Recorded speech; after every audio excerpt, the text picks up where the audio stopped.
Mary, thanks. Medical experts also reminding all of us about summer safety. We spoke with a ThedaCare physician who urges everyone watch the heat index like you have all week, not just the temperature. Know the warning signs of heat stroke. That includes becoming confused, stopping sweating, or passing out even.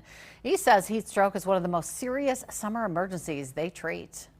Can be from exposure to the heat outside and, football players and playing outside and exercising and overdoing it.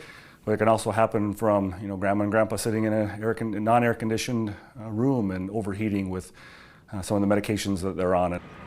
He says stay ahead on those fluids with water. Remember that alcohol can dehydrate you and make it harder to tell when those warning signs are happening.